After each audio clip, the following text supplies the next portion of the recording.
Hello, in today's lecture we are going to start with the continuous functions. In this lecture our task will be to develop the sequential approach and try to do problems on something called as functional equations. Okay, so without wasting time, let us start.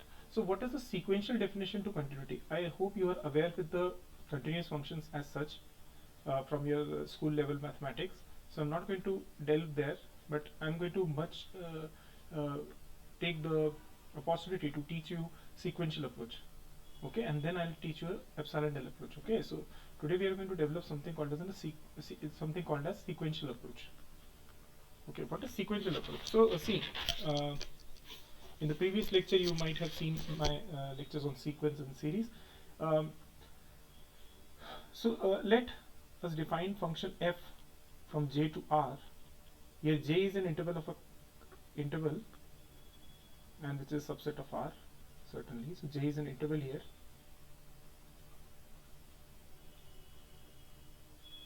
Okay, so let f be defined from j to r be a function, and let us say that there is a point a belongs to j. F is said to be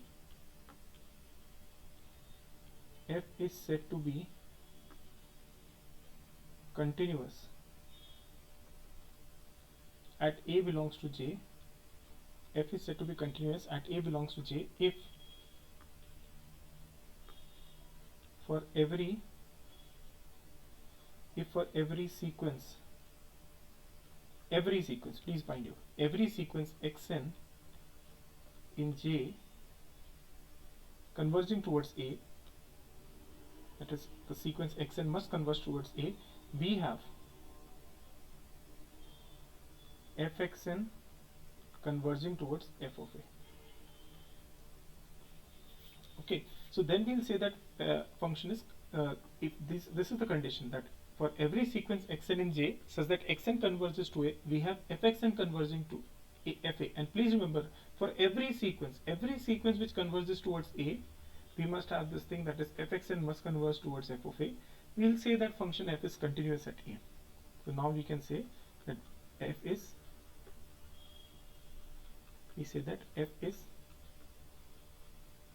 continuous at a. If it is not the case, then we'll say that function is discontinuous at a. For example, if at a there are two sequences and one of the sequences does not converge towards f of a.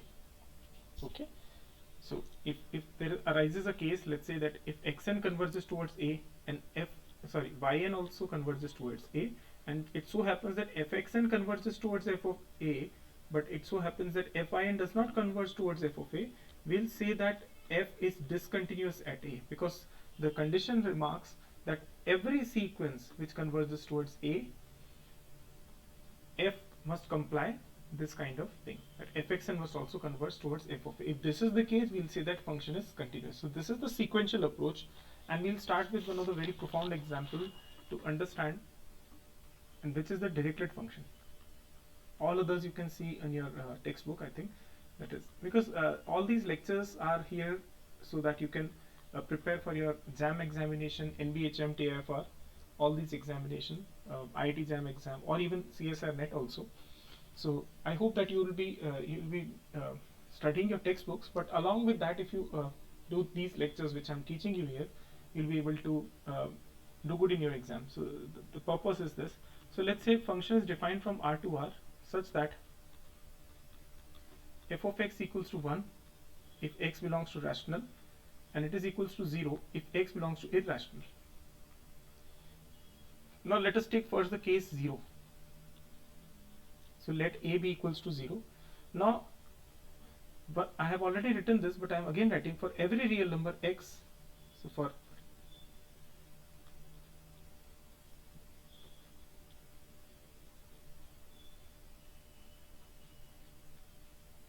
number x, there exists sequence of rationals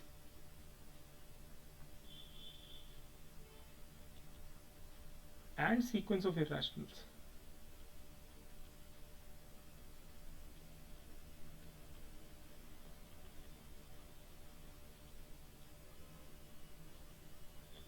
converging to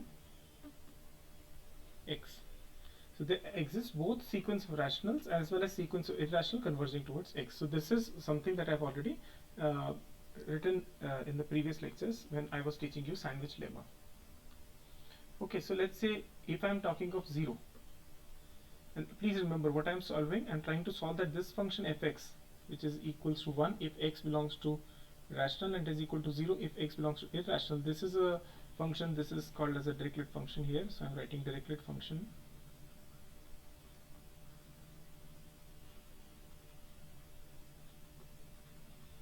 Okay, so if I'm talking of this function, so I'm trying to prove that function is discontinuous at 0. I'm trying to prove that function is discontinuous at 0. So I'm trying to prove this. How I can prove this? So let's say xn be any sequence, let's say it is 1 upon n. Clearly it converges towards 0. What will be fxn? So fxn will be simply a constant sequence for all n belongs to natural, because I know that 1 upon n is what? 1 upon n is rational. The 1 upon n rational, and I know that the image of function for all rational entries would be 1. So fxn would be 1. So it is a constant sequence. It converges towards 1. So fxn converges towards 1, which happens to be f of 0. Okay, and let's say I take by n, which is nothing but it is equal to root 2 upon n. Clearly it belongs to irrational, and what would be f root 2 upon n? F root 2 upon n will be simply 0. Certainly it is not equal to f of 0. So clearly f is discontinuous at 0, because for function to be continuous at 0, every sequence converging towards 0, for every sequence converging towards 0, we must have f xn converging towards f of 0. So for every sequence xn which converges towards 0, we must have fxn converging towards f of 0. If this is the case, then only I can say that function is continuous. But here clearly there exists a sequence which is root 2 upon n, belongs to irrational. So if you have irrational function will give you 0. So for all n belongs to natural, you get a constant sequence which is 0 0 0. Constant sequence is a convergence sequence with, so it will be a 0 sequence. 0 sequence converges towards 0, and clearly it is not equal to f of 0, because f of 0 is equal to 1. So clearly the function is discontinuous at 0. In fact, you could have taken another example, Zn, which is simply minus 1 raised to power n upon n, and this converges, it doesn't even converge. So fzn doesn't even converge. Leave continuity. Okay, doesn't even converge. Certainly this converges towards 0, but fzn doesn't even converge. Leave the continuity, because in order to be continuous, fzn must converge towards something. Let's say that something should be f0, but this particular fzn as a sequence doesn't even converge. So clearly I can say that function is discontinuous at x equal to 0. Now what can be said about non-zero entries? So let us say we are talking of a not equal to 0. Let us say we are talking of a not equal to 0. I am hereby claiming that my function is not continuous at any such non-zero number. How? So for every real number, I have already taught you, there exists a sequence of rational converging towards a, and there also exists a sequence of irrational converging towards a. Okay, so I know what would be my fxn. Fxn would be simply equals to a. Fxn will be simply equals to what? 1, which is certainly equals to f of a if a belongs to rational. So I can write this thing will be equals to 1. Now I can take two cases. If a is non-zero, it can be two. There can be two possibilities. Either a can be rational, or either a can be irrational. Okay, so let's say if a is rational, then f of a will be equals to 1. Fine. Now converging towards a, there also exists a sequence of irrational. So fyn, this will converge towards what? 0, and it is certainly not equals to f of a. So function, so clearly this sequence does not converge at any non-zero rational point. For irrational point, what you can do? So for every real number, there exists a sequence of rationals and sequence of irrational converging to that particular real number. So let's say if a belongs to irrational, let us take a sequence which is rational. So let us take xn belongs to q. So I know that for every real number there exists a sequence of rational converging towards a. So xn converges towards a. But what happens? What would be fxn? Fxn would be simply equals to 1, and certainly it is not equal to f of a, because f of a will be equals to what? 0. So clearly I can say I arrive at a contradiction. That function is that function is continuous at any non-zero real number. Okay, so again I'm claiming. So again I'm telling that, let's say if I'm saying that it is continuous at any rational number, then what should happen? Every sequence converging towards a, we must have f of that sequence equals to f of a. So if I'm saying that it is convergent at a, then every sequence which converges towards a, every sequence that converges towards a, I must have this fxn converging towards f of a, and so on and so forth. So what I can do, I can arrive at a contradiction. Let's say if I'm saying that a is a rational, then for this rational number there always exists a sequence of irrational converging towards a, and what would be fin? Fin would be simply 0, which is certainly not equals to f of a. And simply if a belongs to irrational, what can I say? I can take a rational sequence. Xn is a sequence of rationals. What will happen?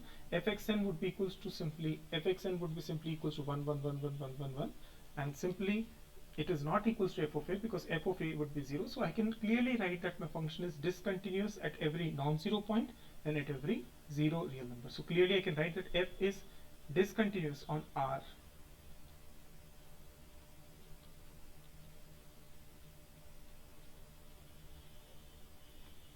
Now let us take one very interesting example, and this is a very very nice example. I may have done this question when I might have taught you a little bit of sequence also, but let us do it in a little bit detail today. Okay, so in next, so this is simply let x belongs to R. What would be this limit? So it turns out that this limit which I am writing, limit n tends to infinity, limit k tends to infinity,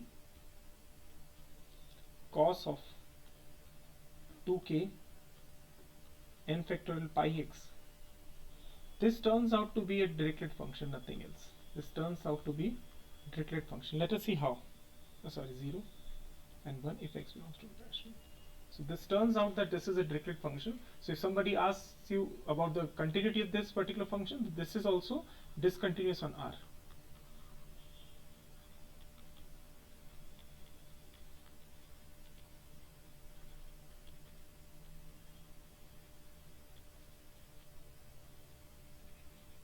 This function is discontinuous on R. So how should I prove it? Very simple.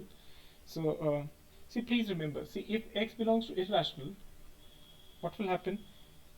Okay, what will happen? I know if x belongs to irrational, then this n factorial pi x. Okay, so this n factorial pi x will not be a integral multiple of pi, because if x belongs to irrational, if I write an irrational number here, so this is pi and this is n factorial. So what will happen is this n factorial is basically some kind of natural number here only. But if there is a irrational number, if I just remove this pi also, just forget about this pi. So just think about this. So if it is n factorial x, clearly this will be a non-integral value. This is clear. This will be a non-integral value. And if it is a non-integral value, I can say that what will be n factorial pi x? So clearly it will be a non-integral multiple of pi. So it is a non-integral multiple of pi. So n factorial pi x, if I write, it will be a non-integral multiple of pi. So therefore I can write, to the least I can write what will happen. I can write that cos n factorial pi x, this whole mod, I can write it will be greater than 0 and less than 1. This is very much certain. And if I want to write for any n, even as n goes to as large as possible, I know that n factorial pi x will not be an integral multiple of pi. So if it's not an integral multiple of pi, I know, see, integral multiple of pi, if cos n pi, it is n pi, and n is, cos n pi that is if you have n pi here, so I get minus 1 raised to power n. So clearly it will never be equals to 1. So if I talk of this thing, cos n factorial pi x will lie between 0 and 1. And if I take a power 2k n factorial pi x, and I already know that even as large as, even if I take n as large as possible, even if I take n tends to infinity also, then also the case remains the same, that this cos n factorial pi x modulus will remain between 0 and 1. And if I take this n tends to infinity, and if I take k tends to infinity here, this particular value will turn out to be 0. So clearly it is 0 if x belongs to irrational. Now what happens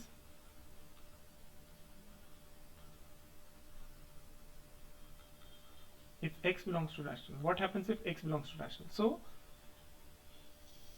what I can say, if x belongs to rational, n is already tending to infinity. Please remember, n is tending to infinity, so n factorial also tends to infinity, so it is a very, very large number, as large as you may think. So for I can write my x to be equals to what? P upon q, because if x is rational, it can be expressed in the form of p over q. And clearly, as n is as large as possible, so certainly we can take n as large as possible such that it is greater than q.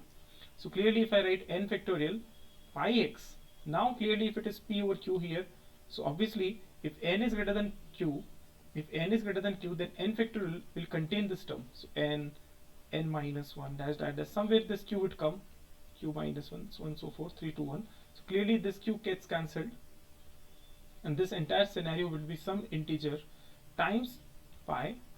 So this will now be an integral multiple of pi. So if I write now, I can clearly claim that my n factorial pi x will be an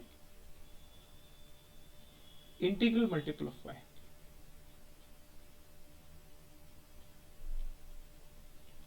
And if it is an integral multiple of pi, what will happen? If this is an integral multiple of pi, what will happen? So I know that if my cos n factorial pi x, if n factorial pi x is an integral multiple of pi, cos n factorial pi x would be either minus 1 or plus 1. Now if I want to find what is cos raised to power 2k n factorial pi x, even as k tends to infinity, n tends to infinity, what it will be? It will certainly be equals to what? It will certainly be equals to what? 1. So it is equals to 1 if x belongs to p over q, that is if x belongs to q. So clearly this particular function which I wrote in form of limit, that is limit k tends to infinity, limit n tends to infinity, cos raised to power 2k n factorial pi x, this turns out to be equals to what? It turns out to be equals to 1 if x belongs to rational, and turns out to be equals to 0 if x belongs to irrational. Clearly this is nothing but it is a Dirichlet function only. So this is one of the representation of Dirichlet function. Is that fine to you? I think it is very much clear now. Okay, so now at times it may so happen that you are given certain questions in your exam which are relevant to what you can say, which are in the form of functional equations. Okay, which are in the form of functional equations, and therefore my task today, is to introduce you the concept of functional equations, and in the next lectures we are going to do more and more problems regarding functional equations, and you will find that this is a very, very interesting topic on continuous functions, and very important, you should keep a focus on these equations as such. So I'll give you example, and I'll start with that. I'll start with such questions only. So let me write, I'll also teach you something called as Cauchy's functional equation, but let me just introduce you one very important question, and then as I'll move along, I'll also introduce you something called as the Cauchy's functional equation. So let function be defined from R to R be a continuous function.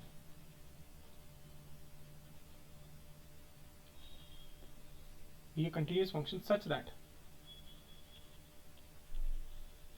fx is equals to fx square for all x belongs to R. For all x belongs to R, then we have to prove that f is a constant function. Then f is a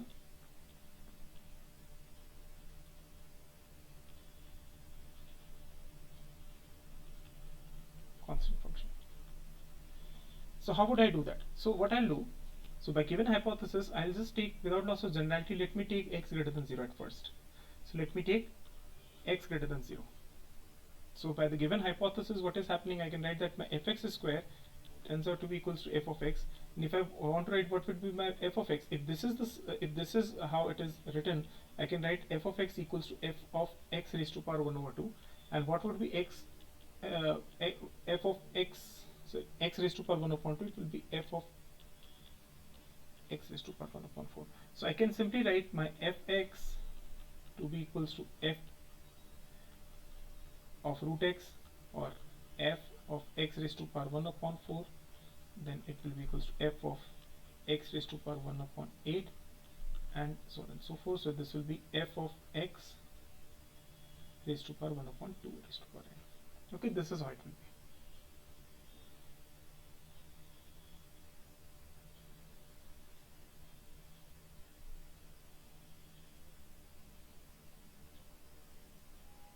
Okay, since it is a continuous function, it will be continuous throughout. So I know that 1 upon n, this sequence converges towards 0. So clearly 1 upon 2 raised to power n, this is subsequence to this, it will also converge towards 0 only.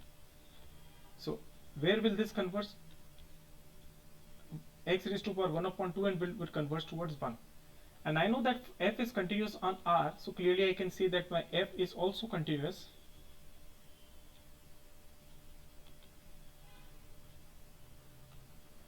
f is also continuous on x equal to 1. So if f is also continuous at x equal to 1, I know that f x raised to power 1 upon 2n, it converges towards what? f1.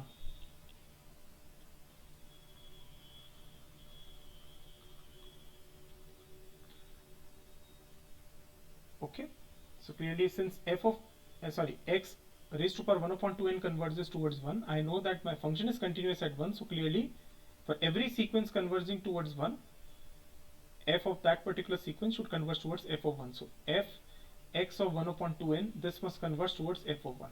And f of 1 certainly is a constant. And I know that even as large as possible, I may take this f of x raised to power 1 upon 2n, it turns out to be equals to f of x. So I'll write it as f of x. And please remember, x is any arbitrary positive number. So it is any arbitrary positive number. So for any arbitrary positive number, I have proven that my f of x would be simply equals to f of 1, which is certainly a constant value. Let's say it is k. So I have already proven that for all x greater than 0, f of x is equals to k, some constant value. Okay, now let us write it for x less than 0. What will happen for x less than 0? So if x is less than 0, let's say if I just want to write x less than 0, I can simply write it as f of, so I can write x is equal to minus of modulus of x. Okay, so what will be f of x now? F of x will be simply f of minus of mod x. Okay, and f of minus of mod x will be equals to what? F of minus of mod x whole square. So whether I write this thing or not write this thing, so this will be fx square, because what is minus square is 1 and mod x ka square is again x square only, so fx square. And I know that fx square is simply f of x for all x greater than 0. So clearly the behavior of the function will not change if I take x less than 0 also. So it will remain the same. So for all x less than 0 also, my f of x is simply equals to what? F of x square. And my f of x square is simply equals to what? F of x only, where x is greater than 0. So I know that if for all x greater than 0, if my function is k, so for all x greater than 0, if my function is k, fx is k, then clearly f of x will be k for all x less than 0 also. So my function is a constant function for both positive as well as negative values. Now with regards to 0, I need to see what will be the scenario. So if since function is continuous, I can write that my limit x tends to 0, f of x must be equals to what? F of 0. So my limit h tends to 0, f of h must be equal to what? F of 0. And I know that what is f of h? H is positive, so f of h will be simply equals to 1. So my function at 0 is also equals to f of 1. So clearly f of x is nothing but it is equals to f of 1. And I've already written f of 1 to be a constant, let's say k. So clearly my function is constant for all x belongs to R. So such questions are very important for your examination. So I hope you're going to keep careful all these things. A few more important things can be written from a sequential definition that I'll teach you tomorrow. For today it's more than sufficient. We're going to start off with one very important problem tomorrow, and let me just dictate you so that you can think about this particular problem tonight, and we're going to start it tomorrow. Okay, so it's a very important problem. Let's say if I want to find, so let me see. So if I want to find all the functions, I want to find all the functions from R to R such that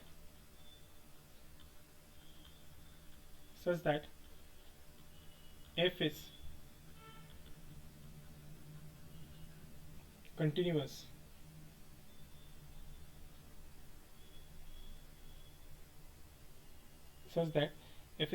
on 0 and f of x plus f of q of x equal to 0 given that mod q is less than 1. So we want to find all the functions such that f is continuous on 0 and f of x plus f of qx is equal to 0 where mod q is less than 1. So let me date it today itself so that you'll be able to take some good things from today's lecture.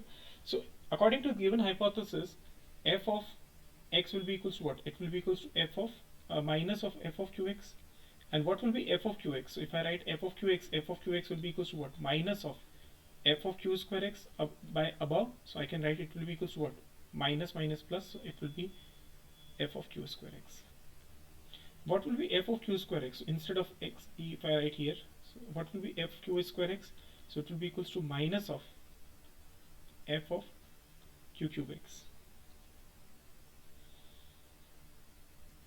Okay, so this will be equals to what? Minus of f of q cube x.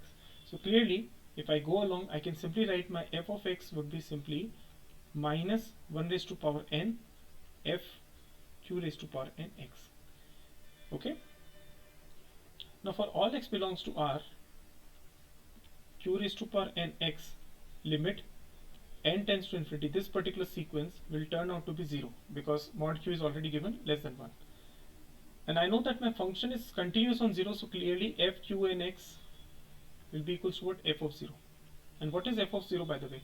F of 0 is nothing but 0, just place at x 0 only. So this will be like, I am writing it here, f of 0 plus f of q of 0, which is again 0, which is equal to 0. So clearly 2f of 0 is 0. So I can write that my f of 0 is simply 0. So f q n x will be equals to what? 0.